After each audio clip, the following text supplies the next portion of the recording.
The Canby Report was produced and recorded on the traditional and unceded lands of the Anishinaabe, Algonquin, and Coquitlam peoples.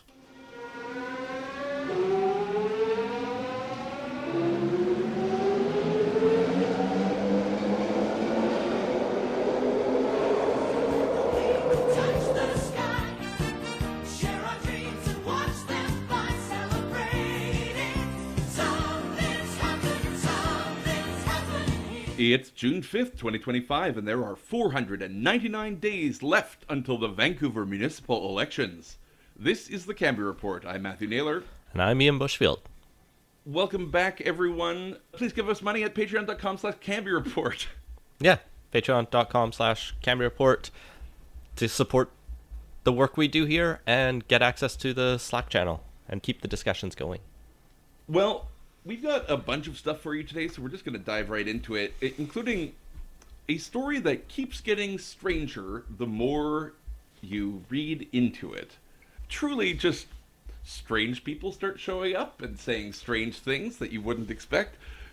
It's this kerfuffle over the Ulapu Day tragedy memorial event that is apparently going to be happening at Rogers Arena, and how it came to be. Yeah, a couple nights ago, Vancouver City Council, without it being on the agenda, an emergency motion comes forward that they need to approve a contract and a little bit of money, about $50,000, to make a deal with Rogers Arena to do a big memorial at an undetermined date later this month. The Rogers Arena is offering the place for free. Ticketmaster is waiving its fees on the tickets that will be sold. Okay. So council passes the motion. There was some pushback. I believe Lucy Maloney of One City Vancouver said, have we consulted with Filipino BC and the community about this? Maybe we should take a day to figure it out. And the answer was a resolute no. No, we got to do this now. And not only no, it was no, and no, we cannot wait a day. We must do it now. Apparently, this Rogers thing is time sensitive. I'm going to assume that it wasn't necessarily a 24-hour time limit. If Rogers did that, Rogers is the wrong party here. They're the one who are being dicks about this. But the whole thing has been done very strangely. June is Filipino Heritage Month, and the city had been talking with Filipino BC and other organizations about doing something big this month, which I think everyone's on board with. It makes sense to have that kind of ritualistic collective mourning. It was a traumatic thing for the city. Yes. No one told Filipino BC, though, that there was a plan to do a big Rogers Arena event and that it needed to be decided fast. They said as much the day after, or even as this motion was coming out. They put out a press release saying, no one told us about this. Yeah, so they seemed a little frustrated, which I think is understandable. Normally when people set up a memorial involving a group, they consult with that group. However, that's not always the case. Mabel Elmore, the MLA for Vancouver Kensington, also a member of the city's Filipino community, was quite vocal in her defense of the mayor and council, saying, quote, "From day one, Mayor Ken Sim, his staff, city councillors, and city staff on many levels have been in the forefront of responding to the crisis and supporting relief, recovery, and rehabilitation efforts," adding that the Rogers Arena gathering, quote, "affirms the importance of the whole community." Did not have Mabel Elmore showing up to go to bat for Ken Sim on my bingo card. Nope, that's weird. I honestly think this will broadly be good. I think that it is something that maybe was done a little slapdash, but given that there isn't a date pinned down for this, we have plenty of opportunities to engage with the people who probably should have been engaged with earlier, just to make sure that everyone feels heard and is able to contribute to the proceedings and mourn appropriately. Yeah, there's ultimately going to be multiple memorials. Each victim's family is going to have their own memorial for friends and family. There'll be probably a few within the Filipino community. This is intended to be the citywide, open to the public with tickets. Probably a benefit concert, it's kind of sounding like. Mabel Elmore wasn't the only one saying she supports it. The United Filipino Canadian Associations in BC showed their, quote, unwavering support. They say that Hogan's Alley, Vancouver, and Vietnamese groups were also part of the consultation. It's weird how this story came out, and it's really just, I would say Ken Sim, but Sarah Kirby-Young brought the motion on her behalf because I believe Sim is in Ottawa for the Federation of Canadian Municipalities with a lot of other local government officials. But it's just stepping on rakes, right? Yeah. This seems avoidable. I'm just confused as to which Filipino organization was consulted about this, because it doesn't look like the Vancouver one was consulted. The BC umbrella group was the one that was consulted. Maybe this is just a staff error and someone called the wrong organization. I don't know. Very perplexing. Yeah, Filipino BC has definitely been quite prominent in speaking out and launching the fundraiser. They ran the Lapu Lapu Day Festival, as far as I understand it. It does seem that they're the obvious ones. I'm not trying to besmirch the good people at the UFCABC group as well. It seems like they have quite a prominent organization, but rakes, just stepping on rakes. Yes. Speaking of dumb self-inflicted wounds, residents of Kitsilano, specifically the Kitsilano Coalition, have achieved a victory in their war on poor people.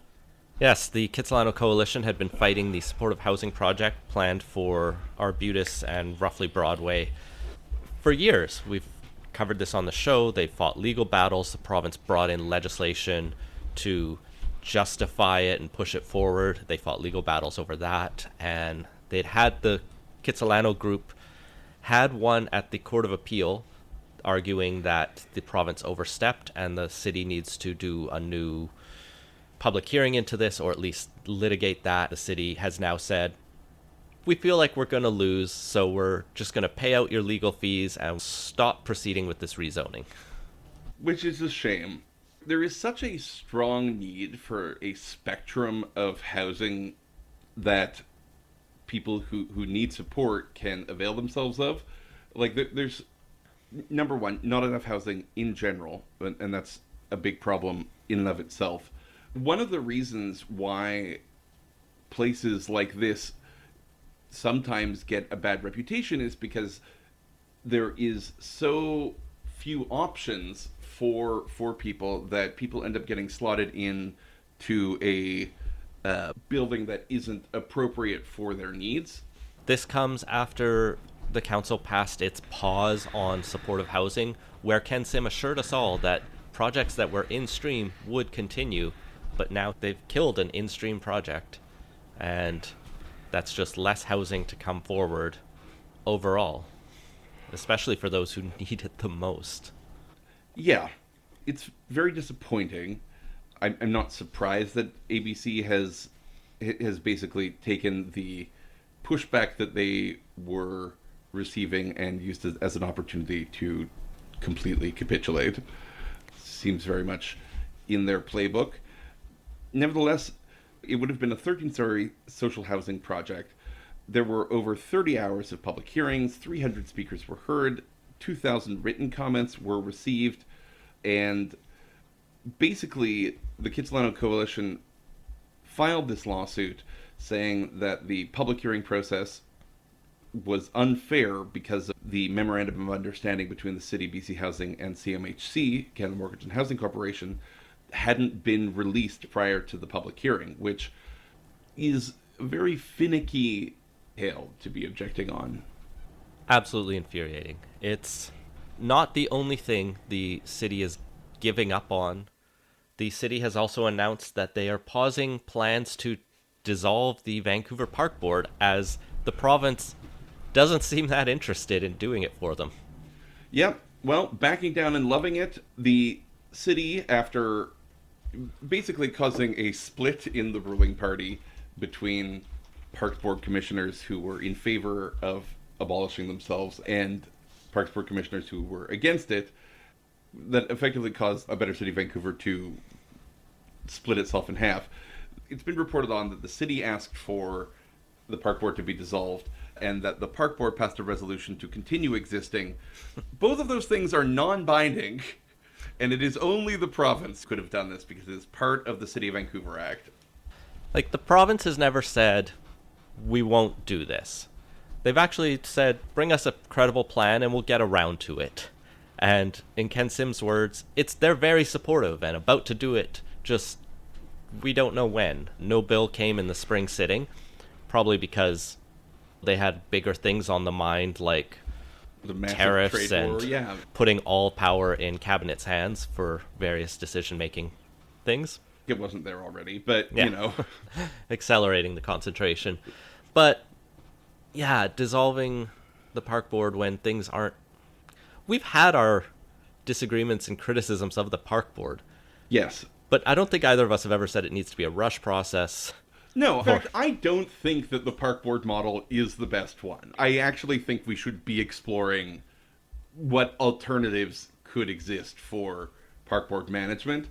In particular, I think how we do capital allocations with respect to the park board is very stupid because it massively underfunds things and also creates situations where, like, money is inaccessible for things that it obviously should be able to be spent on. However, doing it on the back of a napkin isn't the correct way to go about it. Ken Sim's practice in doing this kind of doomed it from the beginning. Well, we'll see in the fall if the government decides to get more excited about this. Maybe it comes next year, but then we're already moving into a municipal election. It may just be the idea that fizzles out and disappears. Honestly, I think the way to go about doing this is to make sure that you had Parks Board commissioners who were running for Parks Board who were in favor of abolishing the Parks Board. If you have people on the body who are objecting to the abolition of the Parks Board, it's going to be much harder for a city council. It just looks so much worse for city council to be like, this body with, like, powers that we feel we should have, we'd like you to just get rid of them. What do they think? Oh, they don't ask them. It didn't stop Doug Ford from shrinking the size of Toronto City Council, but David Eby has no interest in picking this fight. No, and like Doug Ford had his own personal reasons for doing that. I think very few of them had anything to do with good policy, so much as hating Patrick Brown. In other city news, there was a recent vote at Vancouver City Council to reinstate the Vancouver Renters Office. This was a tenants advocacy office that also had some powers to crack down on bad faith landlords. This vote came up on Wednesday afternoon and was voted down by the ABC Majority Council. This is not super surprising, considering that the ABC Majority Council shut down the same organization in 2023. They apparently were receiving very few calls, which is a sign of a lack of need and not a lack of publication or knowledge. They say about one a day. The motion itself to recreate it was brought by Lucy Maloney. She campaigned on this during the by-election and had the support of Pete Fry from the Greens and Sean Orr from Cope, as well as clearly Rebecca Bly, having left ABC. But the 4 ABC councillors who were there in attendance voted to reject this motion. Instead, the city has given a similar amount of money to track the provincial renters advocacy group. They're well placed to handle these questions, and we can support that work, which is good work and is vital. If you are a renter in BC, make sure to look up TRAC if you need support. The argument for the Vancouver Renter Office was Vancouver does exist under its own charter, and Maloney and others argued for stronger renter protection, specifically dealing with things like the Broadway plan, which has certain protections built into it that are unique. Having a specialist office to handle those questions could be valuable to people who are often in precarious living situations. Yes, maybe an appropriate thing to do would have been to sign an MOU with TRAC to say, hey, if we give you this much money, spend at least this much on hiring a subject matter expert in Vancouver, and we can publicize that. But that, of course, was not really the motivation behind doing this. That didn't necessarily happen. The use of TRAC is great. Peter Meisner also indicated that the residential tenancy branch was the appropriate channel for dealing with landlord-tenant disputes, which is technically accurate, but it's like saying, why would you need a lawyer? You can go to court. The article also points out that Sean from COPE brought forward his own motion recently to declare housing a human right, and that did get unanimous consent from council, because it's very easy to say nice things without doing anything like approving housing projects that give meaning to those rights. Yeah, it's fantastic work, Vancouver City Council. It's just, you have these rights. Are we doing anything to give voice or form or meaning to them? Absolutely not. Go talk to TRAC. The province can deal with it. In other court news, Ken Sim, our Lord Mayor, has launched a defamation lawsuit against a local businessman and his former chief of staff. These are Kareem Alam, the former chief of staff and campaign manager, and Alex Sekumas, who posts things on X. Never heard a good word said about Alex. Me neither. This all kind of relates to the discussion we had on the last episode about these allegations floating out there about whether Ken Sim was caught drunk driving and the Vancouver police covered it up. There was a report leaked in the last couple months from a police inspector who went through this and went, there's no evidence of that. It always seemed weird that Sim hadn't launched a defamation suit if it was false. But now he has, so I guess we'll see how this proceeds. Yeah, I'm going to be very interested in what comes out in discovery on this, because I feel like there was something that caused Sekumas and Alam to say these things. And to not back down when offered chances to. Yeah. So, whether that's contemporaneous notes or text messages that they have stored on their phone, with the possible exception of this all having been done by a phone, that's certainly a possibility, but I'm hopeful that there's text somewhere that we get to see. We'll stay tuned for that. Back at Vancouver Council, they unanimously approved the Granville Street Entertainment District Plan. This is a long-range vision to turn Granville Street into the Times Square of Vancouver. Okay. Because we have to steal ideas from elsewhere. We can't be our own thing. Sure. Has anyone been to Times Square? It's fine. It's not spectacular, and no New Yorkers are actually there. It's all tourists. I think the point of having an entertainment district is that it's supposed to be a place for locals to go to. Certainly, beautiful as it may be, is not the same kind of tourist draw as New York, but I feel like the premise is a little flawed. It's a weird analogy. The plan itself, I think we talked about on a previous episode. It's largely to move the entire strip from bridge to sea to car-free, which would be great to see.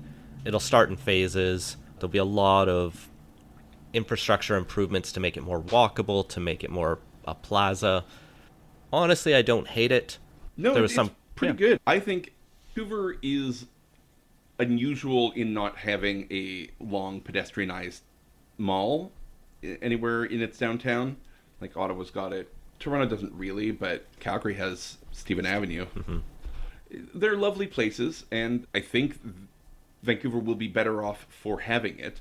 It's just, when you look at why the city says it's doing things, you think, what made you think this was a good idea? What was your rationale here? Honestly, I think that sometimes Vancouver lacks quite a bit of self-confidence that would allow it to just say, this is what we need, we're doing it this way. What gives self-confidence better than a giant sign with your name on it, Matthew? Well, I don't think we can separate these stories, right? No. They're so connected. At the end of that strip, turning left a little bit, you can come to the giant Vancouver sign. There's one up right now. It's pink. There was one up last summer that was light bulbs on red. But now we are going to spend up to $1 million to make it permanent. Yeah, those signs are popular. People like the Toronto one. People go and stand in the Ottawa one. I took a picture at the Amsterdam one. They're everywhere. They're fine. It's just that the ones that have been put up now, they don't say anything about Vancouver. They're not related to Vancouver in any way. If Vancouver wants to have a nothing burger as its name tag for the world, that's fine, I guess, but I think there is an opportunity to do something cool with Vancouver's heritage. They should put a big chunks of resin out to run neon channels through them and put it in North Vancouver. Because if it's in North Vancouver, you could see Vancouver. This is actually a piece of advice for Linda Buchanan and the North Van City Council, is you should do the sign. Wait till Vancouver finishes their sign. Make a better sign. Put it just 10 steps away from the C-Bus terminal so people can go, and make sure it says North Vancouver, but the real vista is behind the Vancouver part. And you can crop the north out when you take your picture. Exactly. The City of Vancouver's sign was considered by a staff report prompted by Councillor Peter Meisner. It said building the sign will cost about $30,000 and maintaining it will be about $50,000 a year, because you gotta wipe away all the vandalism that's gonna happen. And apparently that's almost a full-time job. Wow. In money. That's so much vandalism. All right. Well, maybe there's other issues that come up with it, bird poop and stuff. Yeah, I mean, they do have to be cleaned. I acknowledge that, and that's fine. Just a lot of money to have to spend on cleaning a sign. But honestly, it doesn't seem that insane to me. Life is expensive. Especially municipal governance, as Metro Vancouver has been realizing in a series of reports for several years, calling it a wasteful organization. They now have a Deloitte study into their governance, and it found could be better. Yeah. Could be a lot better. Right now, Metro Vancouver is run by the Metro Vancouver board. Those board seats are appointed from the various municipalities based on a kind of rep by pop formula that is not exact, but is close enough for all purposes. I don't think that 41 is that unreasonable a number of people to sit on a council, but Deloitte seems to have taken issue with, amongst other things, the number of councillors or board members on the body. One of the big criticisms is that there's a lot of top-ups and salary benefits for these council members. If a meeting runs longer than 4 hours, they get a double stipend for that, which kind of encourages you to run longer meetings. There's a lot of travel perks and benefits. I do think a parliamentary body can be bigger, and we're often served by counterintuitively larger bodies than smaller. It lets dissent happen more easily. We see that in the UK House of Commons versus Canada's, where there are backbench rebellions there, and we don't get that in Canada. But Metrovan doesn't really operate like a parliamentary democracy. I don't think anyone has a good sense of what it is, because it is kind of opaque. It's not, or at least it's not in the public news as much. People don't understand what it does, and it doesn't get covered as much. Ironically, it was just given an award for excellence in financial reporting from the Government Finance Officers Association of the US and Canada for the fourth year in a row. They may not be the most efficient, but they are at least good at preparing annual financial reports. So we know how inefficient they are. Well, that's great. I suppose the only way that we are aware of potentially wasteful spending and project mismanagement is how well they've been reporting. So I guess keep up the good work, Metrovan. I think that a review is useful. Any kind of system in which you're going to tinker with Metrovan and not, for example, start looking at merging and amalgamating municipalities is kind of a half measure. We have this weird two-tier municipal system because we have so many municipalities, and there are things that just need to be done regionally that are not able to be done at the city council level. Because we don't want to regionally amalgamate, which I think would be a mistake, there is still challenges in managing stuff like transit, which admittedly it's a different organization, but like water and sewer. The transit one, I don't know that we needed to have a separate corporation. I think they probably could have been run out of Metrovan, but that's fine. It's happened. Like, there's lots of different models for large metropolitan areas, right? The London, England is 32 boroughs with an overseeing council as well. So in that case, even your garbage and council fees all go to your local municipality, but then there is the London Council. I can't say City of London because that's one of the boroughs of London. No, it's not. Yeah, It's the City of London is different from the city named London. It's very special. Yes, they're very special, and they're run by the Lord Mayor and the council of people elected from livery guilds and corporations, and then like also the people living there. And that Lord Mayor gets a term of 1 year and has no salary. And the king can't go there.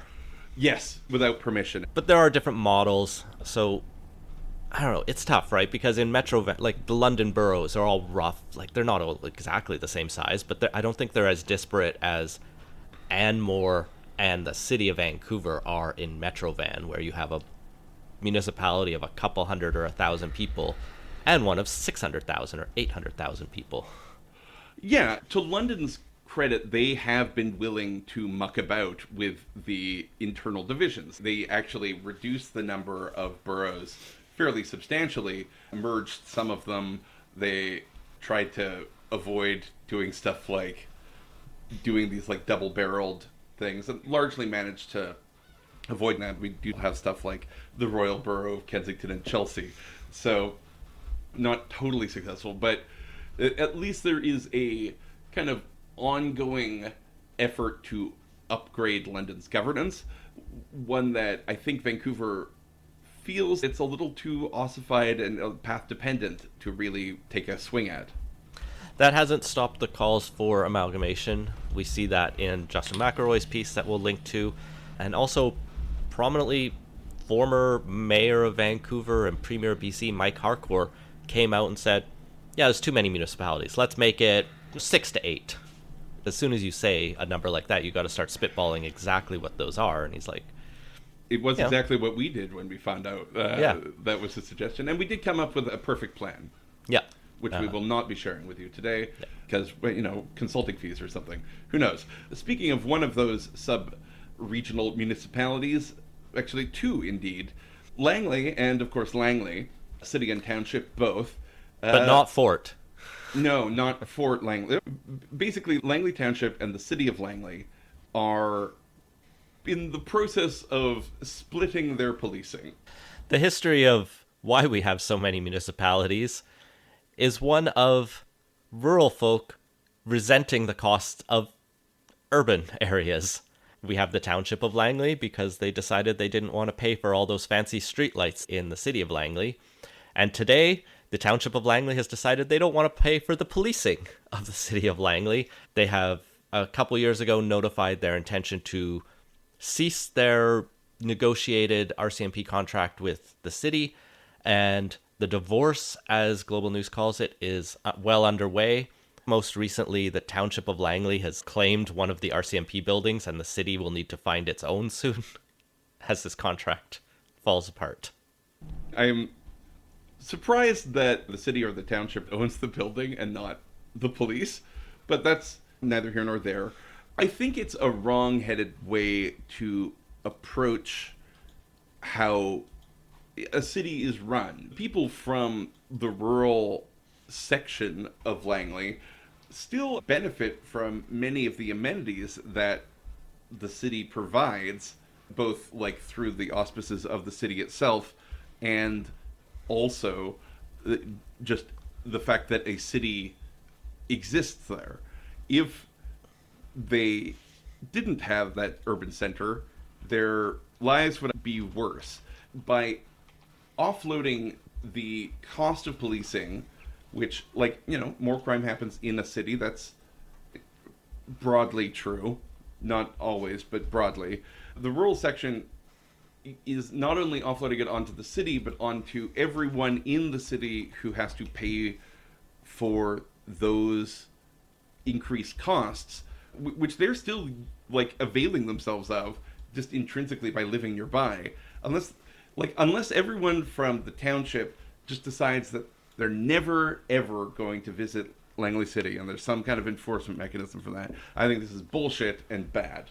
The township of Langley is one of the municipalities that makes the least sense in Metrovan when I look at its exact borders, because we talk about it as rural, and by geography most of it is, but it's so messed up because Surrey has Cloverdale and like East Clayton area, but then once you go east of just this arbitrary line on 196th Street, you get Township of Langley. And there's a lot of urban areas in that. Yeah. But all of this story just highlights to me that this border doesn't work. Township of Langley is 4 times as big as City of Langley. It's 140,000 to like 30,000 roughly. 3/4 of the people of Langley live in the Township of Langley. It's not a township. It's just an arbitrary division of land. It does include Fort Langley. Yeah. Stave off the comments.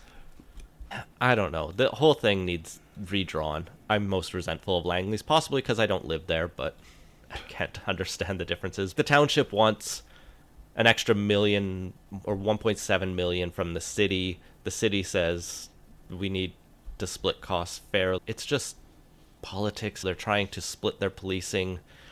It does highlight my general support for moving towards a provincial policing force, because Yes.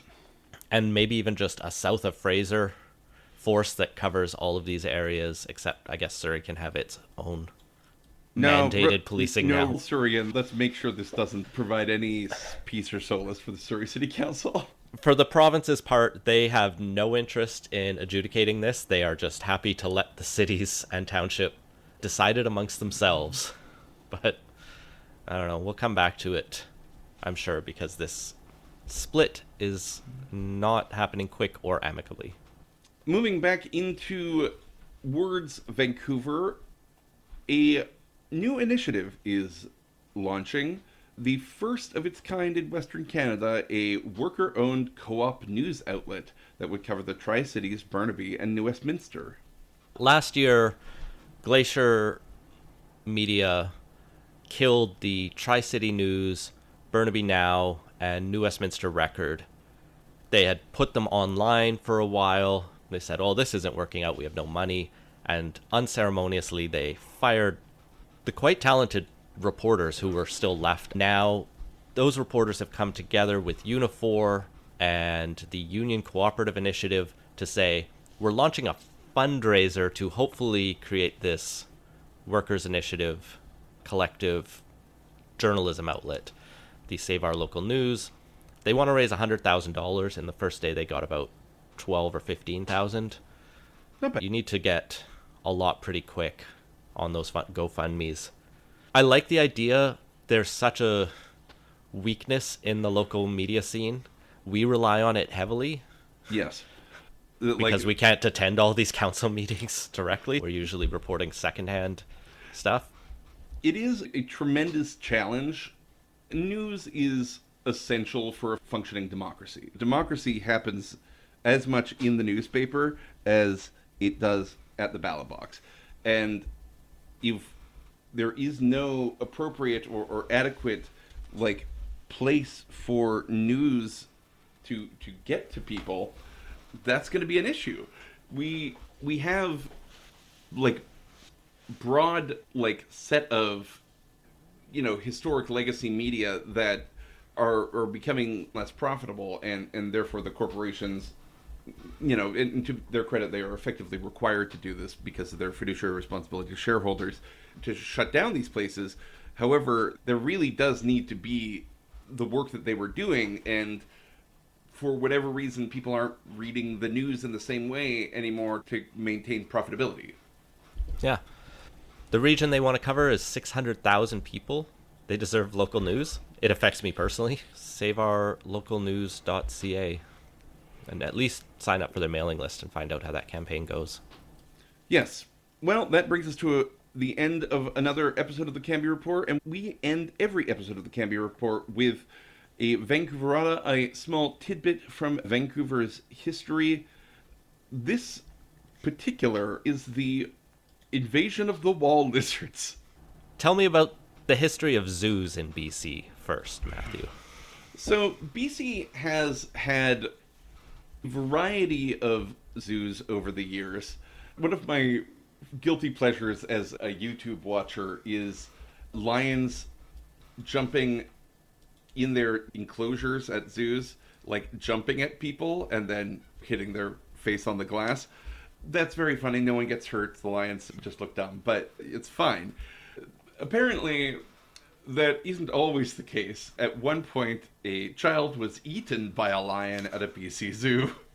Which So- seems like a good point for the government to step in and establish some minimum safety requirements and regulations for zoo owners.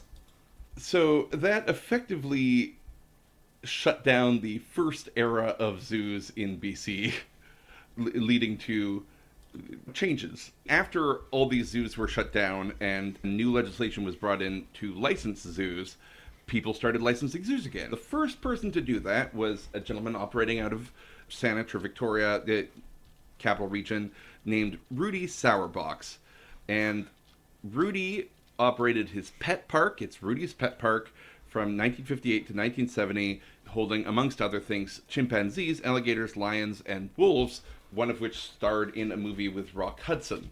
When Rudy got quite sick in 1970, his family liquidated the zoo.